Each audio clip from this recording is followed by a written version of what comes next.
வணக்கம். இன்றைய முக்கிய செய்திகள். மங்களம் தொகுதியில் 80 லட்சம் ரூபாய் செலவில் தார் சாலை, சிமெண்ட் சாலை அமைக்கும் பணியினை வேளாண் துறை அமைச்சர் தேனி ஜெயக்குமார் பூஜை செய்து துவக்கி வைத்தார். புதுச்சேரி வெள்ளையனூர் கொம்யூன் பஞ்சாயத்து மூலம் நிதி பெறப்பட்டு மங்களம் தொகுதிக்குட்பட்ட சாமியார் தோப்பு உட்புற வீதிகளுக்கு 24 லட்சம் ரூபாய் செலவில் தார் சாலை அமைத்தல், பொன் செல்வராஜ் விரிவாக்கத்திற்கு 20 லட்சம் ரூபாய் செலவில் சிமெண்ட் சாலை அமைத்தல், செல்வநகர் விரிவாக்கத்திற்கு 35 லட்சம் ரூபாய் செலவில் தார் சாலை அமைத்தல் உள்ளிட்ட பணிகளுக்கு மொத்தம் 80 லட்சம் ரூபாய் செலவில் சிமெண்ட் சாலை, தார் சாலை அமைக்கும் பணிகளுக்கான பூமி பூஜையினை தொகுதி சட்டமன்ற உறுப்பினரும் வேளாண் துறை அமைச்சருமான தேனி ஜெயக்குமார் கலந்து கொண்டு பணியினை பூஜை செய்து துவக்கி வைத்தார். இந்நிகழ்ச்சியில் ஆணையர் ரமேஷ், இளநிலை பொறியாளர் ரங்கமன்னார் மற்றும் என்ஆர் காங்கிரஸ் பிரமுகர்கள், ஊர் பொதுமக்கள் கலந்து கொண்டார்கள். மணவெளி சட்டமன்ற தொகுதிக்குட்பட்ட புதுக்குப்பம் கிராமத்தில் அரசு தொடக்கப் பள்ளியில் மதில் சுவர் விழுந்து 3 மாணவர்கள் படுகாயமடைந்தார்கள். பலமுறை புதுக்குப்பம் ஊர் மக்களின் சார்பாகவும் பெற்றோர்களின் சார்பாகவும் புதுக்குப்பம் அரசு பள்ளி பழுதடைந்துள்ளது. இதனை உடனடியாக சீர் செய்ய வேண்டும் என்றும், மதில் சுவர் ஆபத்தான நிலையில் உள்ளது, இதை உடனடியாக சீர் செய்ய வேண்டும் என்று, விபத்து ஏற்பட்டால் மாணவர்கள் படுகாயமடைவார்கள் என்று பல்வேறு கோரிக்கையை அந்த தொகுதியினுடைய சட்டமன்ற உறுப்பினரிடத்தில் தெரிவித்தும் கூட மாணவர்களுடைய உயிரில் விளையாடக்கூடிய ஒரு அபாயகரமான இந்த அரசுடைய செயல் கடுமையாக கண்டனத்திற்குரியது.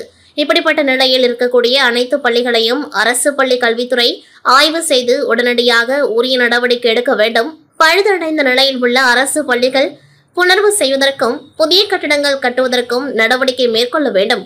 பாதிக்கப்பட்ட மாணவர்களின் மருத்துவ செலவிற்கு அரசு 1 லட்சம் ரூபாய் வழங்க வேண்டும் என்று பாதிக்கப்பட்ட மாணவர்களை அரசு மருத்துவமனையில் பார்வையிட்டு ஆறுதல் கூறினார் முன்னாள் அரசு கொறடா ஆர் அனந்தராமன். காரைக்கால் வட்டார வளர்ச்சித்துறையின் மூலம் பாலியல் வன்முறைக்கு எதிரான விழிப்புணர்வு பேரணி மாவட்ட ஆட்சியர் அலுவலகத்தில் தொடங்கியது. இப்பேரணியை மாவட்ட ஆட்சியர் சோமசேகர் அப்பாராவ் துவக்கி வைத்தார். இதனைத் தொடர்ந்து காரைக்கால் வட்டார வளர்ச்சித்துறையின் மூலம் ஊரக வாழ்வாதார திட்ட பயனாளிகளுக்கு விதைப்பை வழங்கிய பின் பேசிய மாவட்ட ஆட்சியர் சோமசேகர் அப்பாராவ், அனைத்து செயல்களிலும் ஆண்கள் பெண்கள் வேறுபடுத்தி பார்க்காமல் அனைவரும் சமம் என்று நினைக்க வேண்டும். மேலும் அனைத்திலும் பாலின வேறுபாடுகளின்றி சமமாக இருக்கின்றோம். இது அடுத்த தலைமுறையினருக்கு கொண்டு சேர்க்க வேண்டும். அதுவே நமது கடமையாகும் என்று கேட்டுக்கொண்டார். மேலும் இப்பேரணியில் நாட்டு நலப்பணி திட்ட மாணவர்கள், கல்லூரி மாணவ மாணவிகள், வட்டார வளர்ச்சித்துறை, சுய உதவிக்குழு மகளிர்கள் உள்ளிட்ட சுமார் 1000 பேர் கலந்து கொண்டு மாவட்ட ஆட்சியர் அலுவலகத்திலிருந்து விழிப்புணர்வு பதாகைகளை ஏந்தி புறப்பட்டு காரைக்கால் அறிஞர் அண்ணா கலைக்கல்லூரி வரை ஊர்வலமாக சென்றனர். இந்நிகழ்ச்சியில் வட்டார வளர்ச்சித்துறை அதிகாரி மற்றும் துணை மாவட்ட ஆட்சியர் செந்தில்நாதன், சமூக நலத்துறை உதவி இயக்குநர் ராஜேந்திரன், காரைக்கால் மாவட்ட நாட்டு நலப்பணி திட்ட ஒருங்கிணைப்பாளர் தாமோதரன், வட்டார வளர்ச்சித்துறை அதிகாரி ரங்கநாதன் மற்றும் ஊழியர்கள் கலந்து கொண்டார்கள். விழுப்புரம் மாவட்டம் வானூர் அருகே அமைந்துள்ளது சர்வதேச நகரமான ஆரோவில்லில் 3000க்கும் மேற்பட்ட வெளிநாட்டினர் மற்றும் உள்ளூர் வாசிகள் வசித்து வருகின்றனர். இந்த நிலையில் இங்கு பல்வேறு நாட்டிலிருந்து ஏராளமான உணவகங்கள் மற்றும் உணவகத்தின் தின்பண்ட கடைகள் செயல்பட்டு வருகின்றன.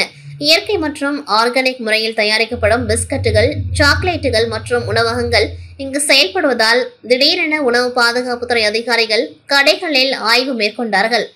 அந்த ஆய்வில் கடைகளில் உள்ள பொருட்களின் தரம் குறித்தும் அங்கு தயாரிக்கும் விதம் குறித்தும் ஆய்வு செய்தனர். ஆய்வில் பல இடங்களில் அவர்கள் வைத்துள்ள தின்பண்டங்களில் காலாவதி தேதி இல்லாததால் அதிகாரிகள் அதிர்ச்சி அடைந்தனர். அதனைத் தொடர்ந்து கடை உரிமையாளரிடம் இனிமேல் இதுபோன்று காலாவதி தேதி இல்லாமல் தின்பண்டங்கள் இருக்கக்கூடாது, மீறினால் கடைக்கு சீல் வைக்கப்படும் என்று எச்சரித்தனர். இயற்கை முறையில் ஆர்கானிக் உணவுப் பொருட்கள் விற்பனை செய்யும் ஆரோவில்லில் சரியான முறையில் தயாரிப்பு மற்றும் காலாவதி தேதி இல்லாதது வாடிக்கையாளர்களை அதிர்ச்சியிலாக்கியது. புதுச்சேரி கிராம பகுதியான விநாயகம்பட்டு கிராமத்தில் சுரக்ஷா சேவா அமைப்பு இயக்கத்தின் தலைவரும் முன்னாள் ராணுவ வீரருமான பிரகாசும் சுற்றுவட்டார கிராம பகுதிகளில் இருந்து அரசு வேலைக்கு கிராமப்புற மாணவர்கள் செல்ல வேண்டும் என்பதை குறிக்கோளாக கொண்டு சுரக்ஷா சேவா அமைப்பை செயல்படுத்தி வருகின்றார். இதுவரை விநாயகம்பட்டு மற்றும் அதனை சுற்றியுள்ள கிராமப்புற பகுதிகள் மற்றும் தமிழக பகுதிகளில் இருந்து சுமார் 40 மாணவர்கள் புதுச்சேரி காவல்துறை மற்றும் தமிழக காவல்துறை, ராணுவம், தீயணைப்புத்துறை போன்ற அரசு வேலைக்கு சென்றுள்ளனர். குறிப்பாக சமீபத்தில் காஞ்சிபுரத்தில் நடந்த ராணுவ ஆள் சேர்ப்பு முகாமில் சுரக்ஷா சமூக சேவா இயக்கத்தின் மூலமாக பயிற்சி பெற்று சென்ற 5 இளைஞர்கள் அனைவரும் ராணுவ வேலைக்கு தேர்ச்சி பெற்றுள்ளனர். மேலும் புதுச்சேரி தீயணைப்பு துறையில் 2 பேரும் கடந்த வருடம் நடைபெற்ற புதுச்சேரி காவல்துறை தேர்வில் 16 பேரும் தேர்ச்சி பெற்றுள்ளனர் என்பது குறிப்பிடத்தக்கது. மேலும் சுரக்ஷா சேவா அமைப்பின் தலைவர் பிரகாசம் கூறுகையில், கிராமப்புறத்தில் உள்ள இளைஞர்கள் வாழ்வாதாரத்தை உயர்த்திக் கொள்ள வேண்டும். அதன் அடிப்படையில் இந்த இயக்கத்தின் மூலமாக எந்தவித கட்டணமும் ஜாதி மத பாகுபாடின்றி பயிற்சி பெற்ற அனைவருக்கும் வேலை கிடைத்திட வேண்டும் என்பதே எங்களது குறிக்கோள் என தெரிவித்தார். புதுச்சேரி அடுத்த விழுப்புரம் மாவட்டம் கோட்டக்குப்பம் பெரிய முதலியார் சாவடி பகுதியில் பிளாஸ்டிக் குப்பை மறுசுழற்சி மையம் அமைக்க தமிழக அரசு முடிவு செய்துள்ளது.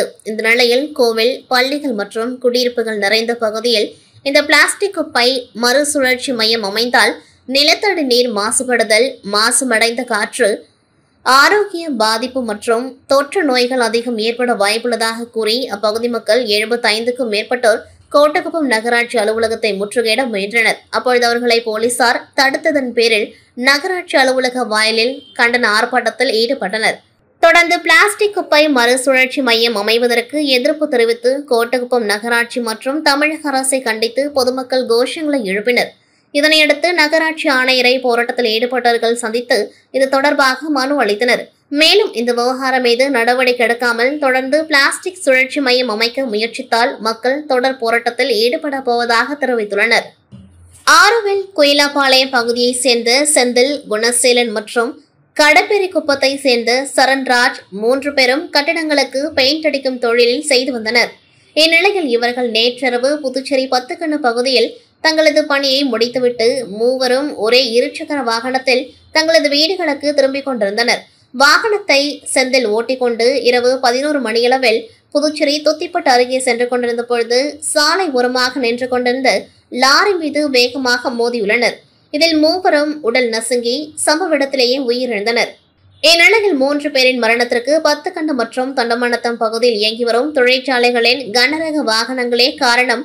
விதிகளை மீறி சாலைகளின் இருபுறமும் கனரக வாகனங்களை நிறுத்தியதால் தொடர்ந்து விபத்துகள் ஏற்பட்டு வருகின்றது.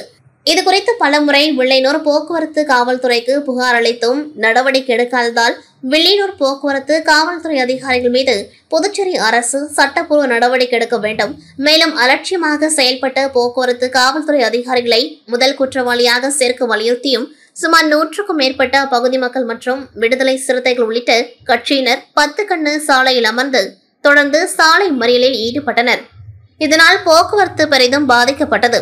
இதுகுறித்து தகவல் அறிந்து வந்த காவல்துறையினர் போராட்டத்தில் ஈடுபட்ட பொதுமக்களிடம் பேச்சுவார்த்தை நடத்தியதன் பேரில் போராட்டத்தை கைவிட்டு அனைவரும் கலைந்து சென்றனர்.